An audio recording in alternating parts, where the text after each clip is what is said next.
إن الحمد لله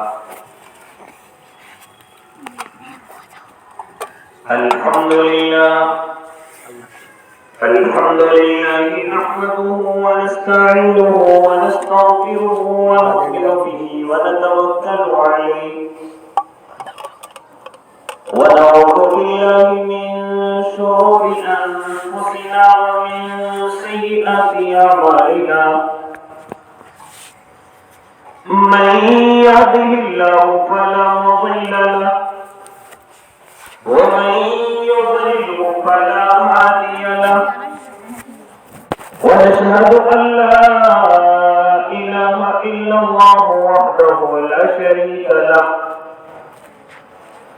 ونشهد أن سيدنا وحبيبنا وشفيعنا وسندنا ومولانا محمد أرسله بالحق بشيرا ونذيرا وداعيا إلى الله بإذنه وسراجا منيرا وصلى الله تعالى على خير خلقه محمد وعلى آله وأصحابه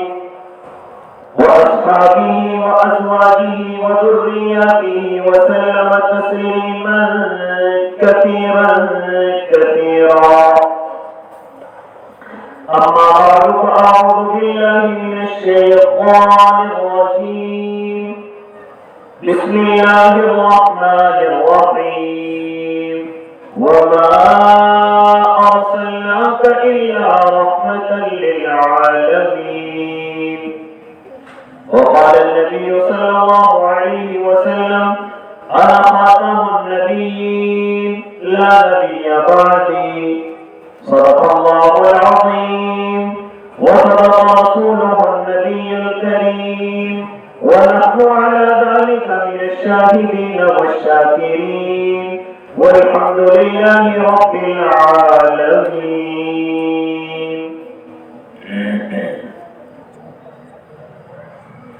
وہ شمع اجالا جس نے کیا 40 برس تک غاروں میں ایک روز چمکنے والی تھی سب دنیا کے درباروں میں گر ارض و سما کی محفل میں لولا کلمہ کا شور نہ ہو یہ رنگ نہ ہو گلزاروں میں یہ روپ نہ ہو سیاروں میں جو فلسفیوں سے حل نہ ہوا جو نقطہوں سے کھل نہ سکا وہ راز کبھی والے نے بتلا دیا چند اشاروں میں.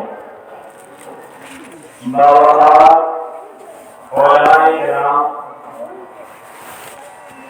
معزز سامعین اعظام عزیز دینی بھائیوں بزرگوں نوجوانوں اور معصوم بچوں اور اپنے اپنے گھروں میں سماعت کروانے والی اسلامی مائیں اور بہنوں، اس وقت میں حضرت اقدس حضرت مولانا مفتی عبدالرحیم صاحب کی محبتیں اور آپ تمام حضرات کی الفتیں مجھے پھر دوبارہ آپ کے درمیان میں حاضر کر رہی ہیں. دعا کریں اللہ مختصر وقت میں صحیح بات کہنے کی اور ہم سب کو اس پر عمل کرنے کی توفیق عنایت فرمائے. میرے بھائی، میں اور آپ جس اللہ کو مانتے ہیں اور پھر اسی کے سب سے زیادہ لاڈلے نبی محمد عربی صلی اللہ علیہ وسلم کے نقش قدم پر چلتے ہیں، اگر ہم ان کی تعلیمات پر مکمل عمل کرنے والے ہو جائیں تو یہ تمام کی تمام پریشانیاں میری اور آپ کی زندگی سے رخصت ہو جائیں، کیونکہ جب میرے اور آپ کے آقا اس زمین پر تشریف لائے تو اس وقت کے حالات بد سے بدتر ہیں. جیسے میرے اور آپ کے آقا آئے تو حالات سنورتے چلے گئے، بدلتے چلے گئے. اس لیے قرآن کریم آقا کے تعلق سے ارشاد فرماتا ہے وَمَا أَرْسَلْنَاكَ إِلَّا رَحْمَةً لِلْعَالَمِينَ. اے نبی جی، ہم نے آپ کو تمام عالموں کے لیے رحمت بنا کر کے بھیجا ہے. اور واقعی میں میرے اور آپ کے آقا اس زمین کے لیے اور اس دنیا کے لیے واقعی میں رحمت بن کر کے آئے.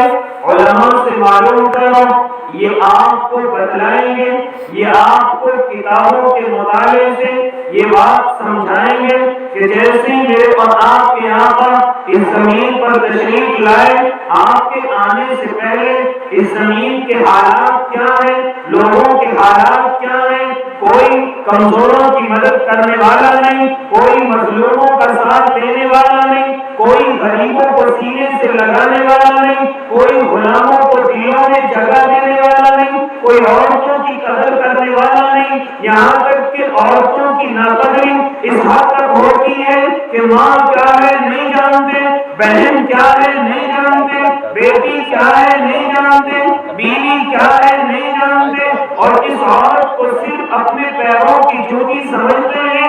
اگر کسی کے گھر میں بیٹی پیدا ہو جائے تو وہ اپنا منہ چھپاتا پھرتا ہے، وہ اپنے چہرے کو لوگوں کے سامنے نہیں دکھاتا. وہ سمجھتا ہے کہ میری ذلت ہوئی ہے، میرے گھر کے اندر بیٹی آئی ہے.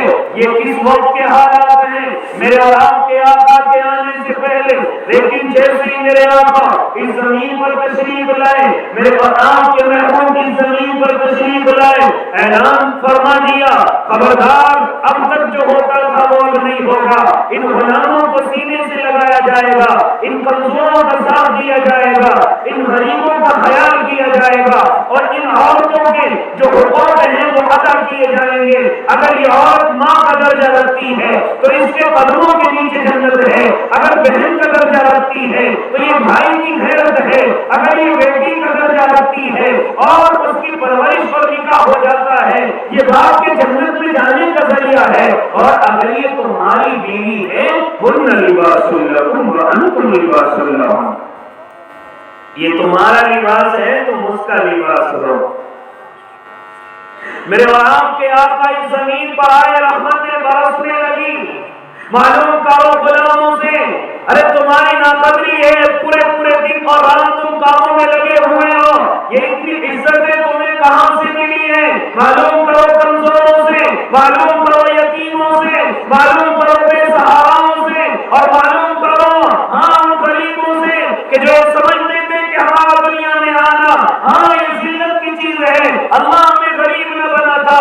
نہیں میرے بھائی، میرے اور آپ کے آقا نے اعلان فرما دیا کہ کوئی بھی اپنے آپ کو غریب نہ سمجھے. اور یاد رکھنا جو اس دنیا کا غریب ہے اور وہ اللہ کو مانتا ہے اور وہ اپنے اللہ پر یقین رکھتا ہے اور کسی کو نہیں ستاتا، صبر کے ساتھ زندگی گزارتا ہے. کیا فرمایا میرے اور آپ کے آقا نے؟ بعض روایتیں تو یہ ہیں کہ 40 سال پہلے مردوں سے جنت میں جائے گا، اور بعض روایتیں یہ ہیں کہ 500 سال پہلے اس دنیا کے غریب اللہ کی جنت میں چلے جائیں گے. غلاموں کا کیسے بیان فرمایا معلوم کرو حضرت بلال حبشی رضی اللہ تعالیٰ عنہ سے. اے بلال، آپ آقا کے اتنے گرویدہ کیسے ہو گئے؟ آپ آقا کے اتنے بڑے عاشق کیسے ہو گئے؟ کیا فرماتے تھے حضرت بلال حبشی؟ ارے ایسے آقا کا کیوں نہ عاشق ہوتا، ایسے پر کیوں نہ جان نچھاور کرتا.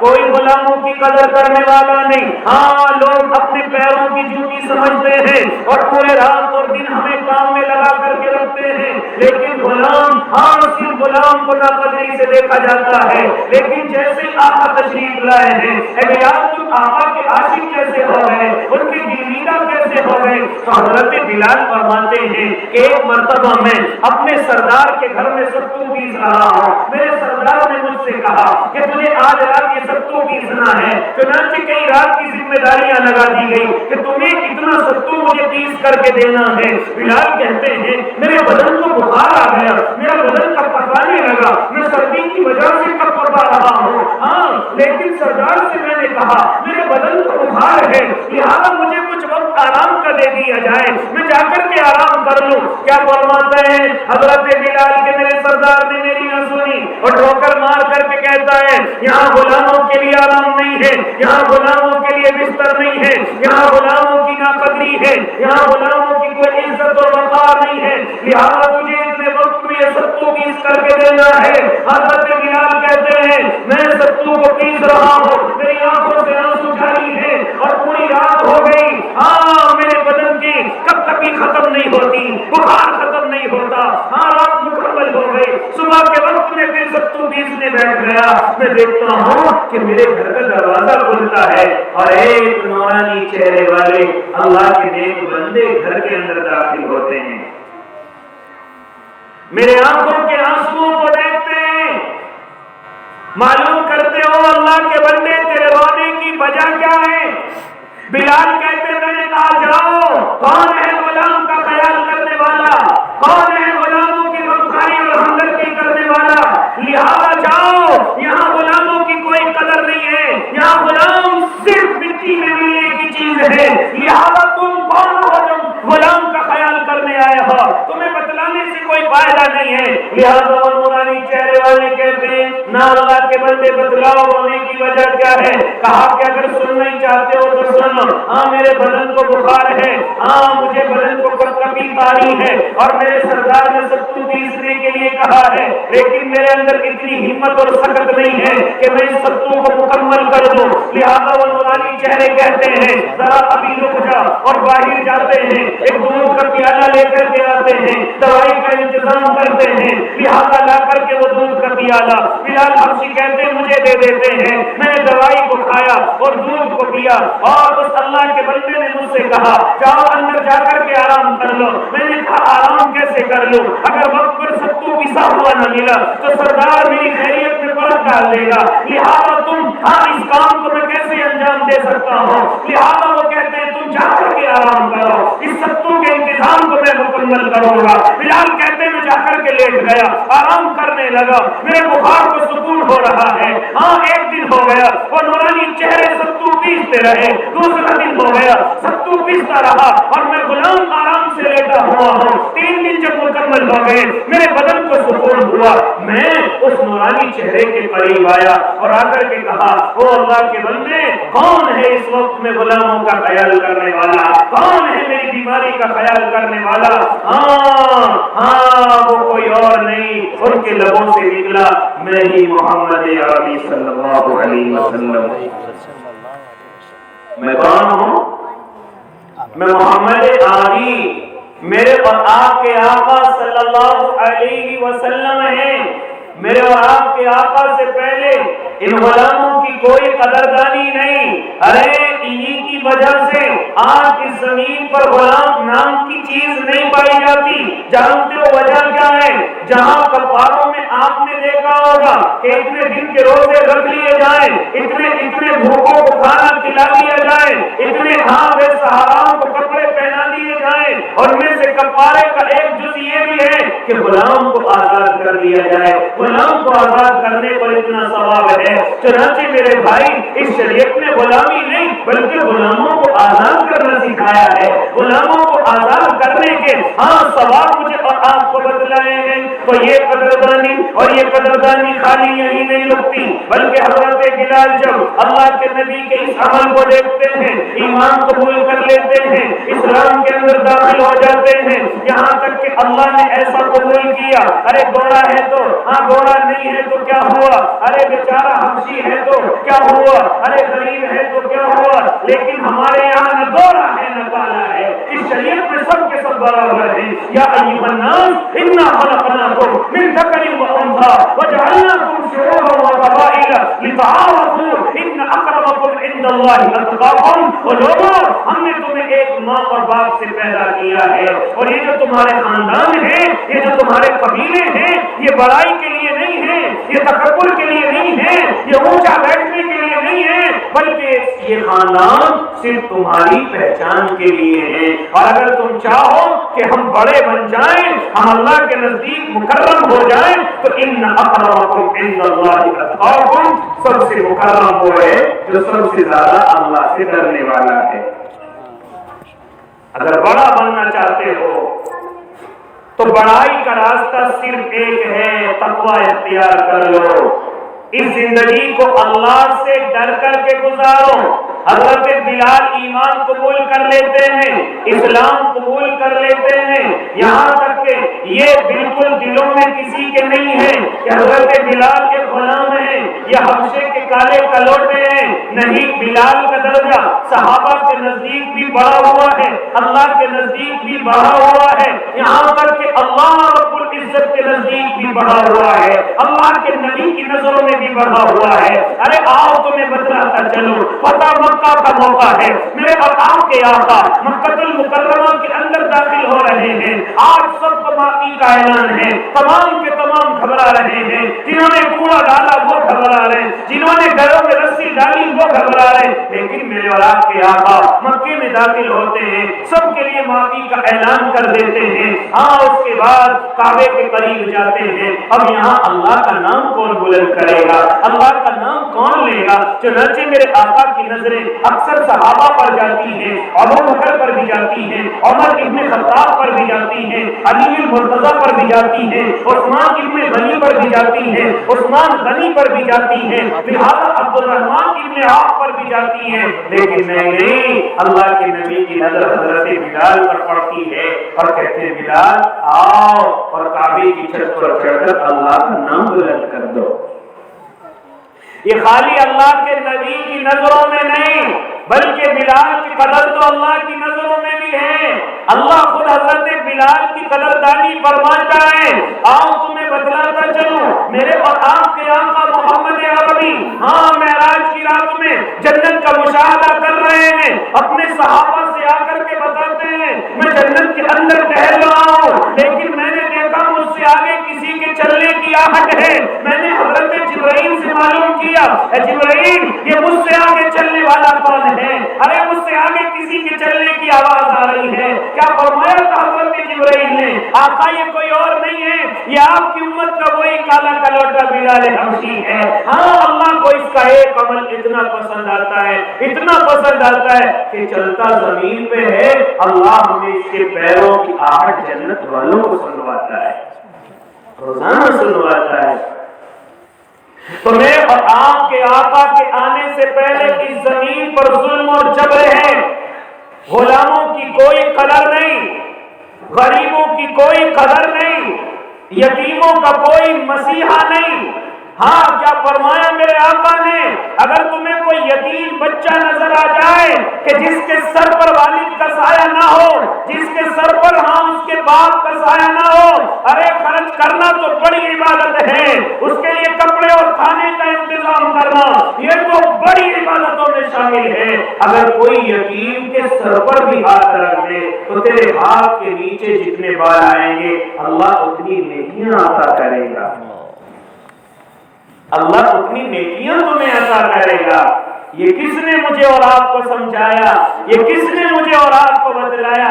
میرے اور آپ کے آقا نے بتلایا۔ ہاں بے سہاراؤں کا میرے اور آپ کے آقا نے سہارا بننے کے لیے مجھے اور آپ کو حکم دیا، یہاں تک کہ حضرت ابو بکر کے زمانے میں تو حضرت ابو بکر اعلان کر کیے ہوئے ہیں، کیونکہ حضرت امیر المؤمنین ہیں اور اس وقت کے خلیفہ ہیں، لہذا اعلان کر دیا، کیا اعلان کیا کہ ہمارے اس عرب کی سرزمین پر یا ہماری اس ریاست کے اندر جتنی ہماری بوڑھی امائیں ہیں، آج سے تمام صحابہ کی ذمہ داری لگائی جاتی ہے کہ ایک ایک بوڑھی اماں کی خدمت کریں گے، ان کے گھر کے جا کر کے کام کاج کریں گے، لہذا بوڑھی اماں کے نام لکھے جاتے، آگے صحابہ کا نام لکھ دیا جاتا، جس طرح ایک بوڑھی اماں کا نام لکھا گیا، آگے حضرت علی کا نام لکھ دیا گیا، آگے حضرت عثمان کا نام لکھ دیا گیا، عبد الرحمن ابن عوف کا نام لکھ دیا گیا۔ حضرت عمر جب اس لسٹ کو دیکھتے ہیں، حضرت عمر فرماتے ہیں کہ میں نے یہ لسٹ کو دیکھا کہ ان میں بوڑھی اماؤں کی خدمت کے نام لکھے ہوئے ہیں. میں نے دیکھا کہ ایک بوڑھی اماں ہے, ان کے نام کے آگے کسی کا نام نہیں لکھا ہوا ہے. میں فوراً بوڑھی اماں کے دروازے پر گیا. اماں, آپ کے نام کے آگے میں نے کسی کا نام نہیں دیکھا. اماں, میں آپ کی خدمت کرنے کے لیے آیا. آپ کو آنکھوں سے نظر نہیں آتا, آپ کمزور ہو گئی, آپ پانی نہیں لا سکتی, آپ گھر کی صفائی نہیں کر سکتی, آپ کھانا نہیں بنا سکتی. اماں, یہ عمر ابن خطاب تیرے دروازے پر آیا ہے.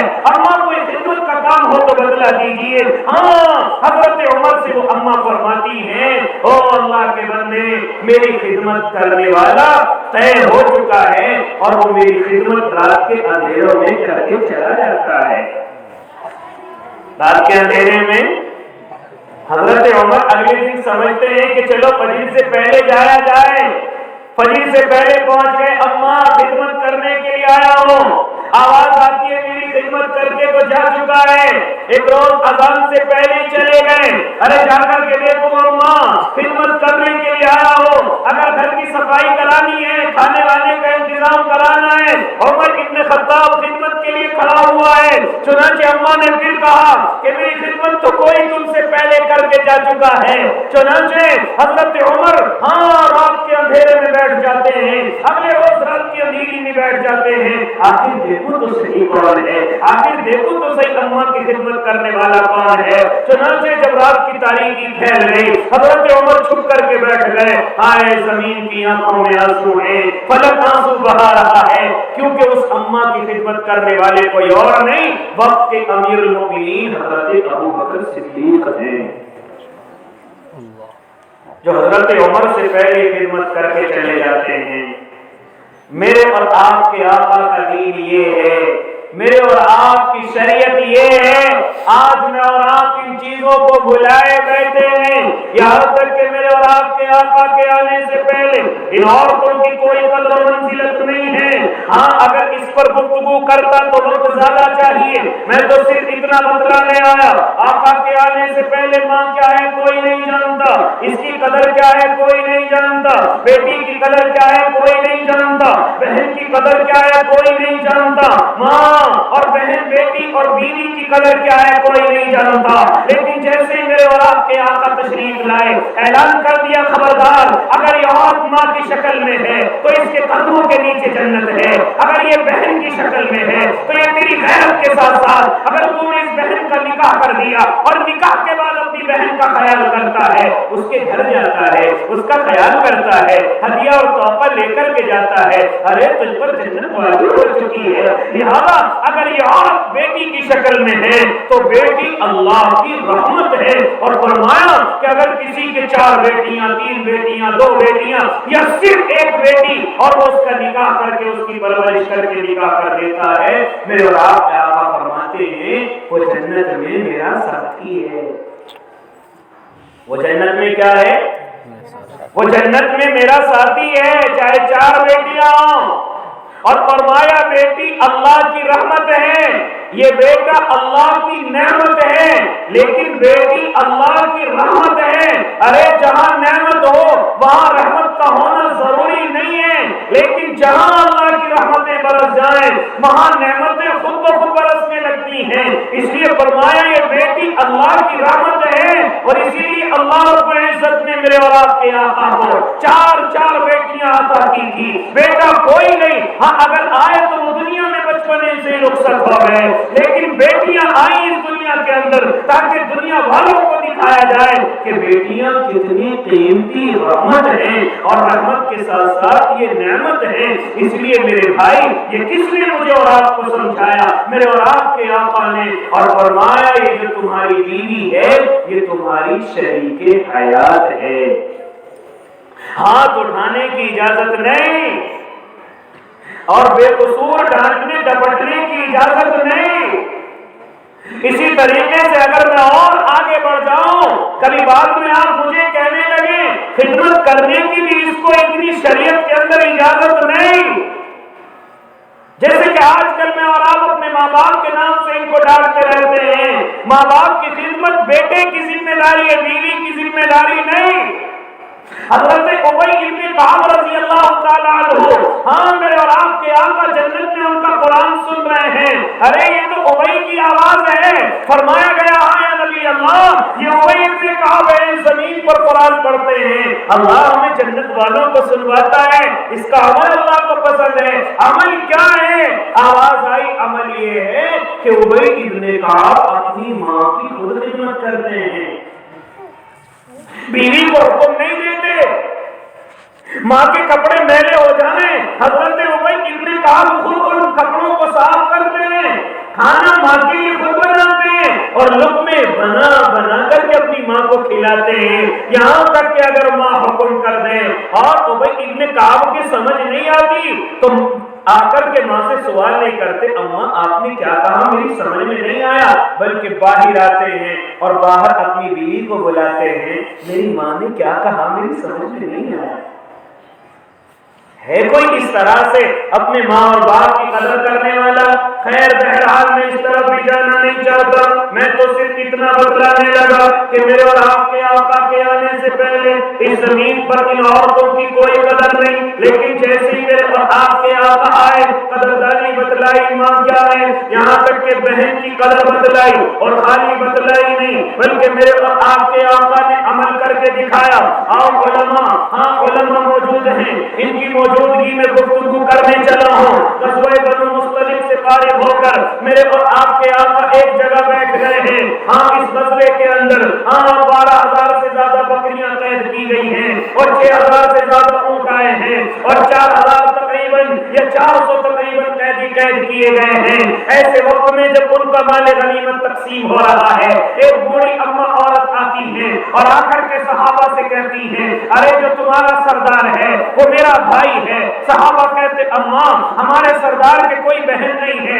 کہتی ہے کہ نانا جا کر کے اپنے سردار کو کہو کہ تمہاری بہن دروازے پر آئی ہے. صحابہ کہتے ہمارے سردار کی کوئی بہن نہیں ہے, لیکن پھر بھی ایک صحابی اللہ کے نبی کی خدمت میں حاضر ہوتے ہیں, عرض کرتے ہیں نبی اللہ ایک بوڑھی اما آئی ہے اور آ کر کے آواز لگاتی ہے کہ محمد میرا بھائی ہے. آقا آپ کے تو کوئی بہن نہیں تھی, یہ کون ہے جو کہہ رہی ہے کہ میں محمد عربی کی بہن ہوں؟ چنانچہ میرے اور آپ کے آقا اٹھ کر کے تشریف لائے, بہن کے پاس گئے, کہا بہن کون ہو؟ ہاں میرے تو کوئی بہن نہیں ہے, تم کون سی بہن ہو؟ فرماتی ہیں اے محمد بھول گئے, اے محمد بھول گئے اس وقت کو کہ جب تم بچپنے میں تھے اور میں اور تم بکریاں چرانے کے لیے جایا کرتے تھے.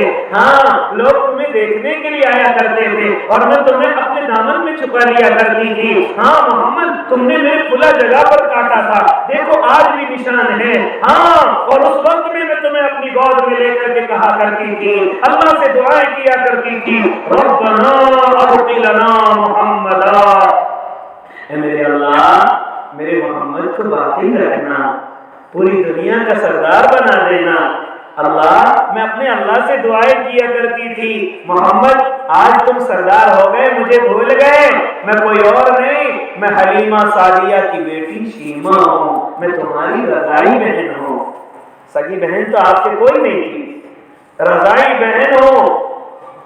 اتنا سنتے ہی میرے اور آپ کے آقا اپنے بدن سے کملی کو اتارتے ہیں اور اتار کر کے زمین پر بچھا دیتے ہیں.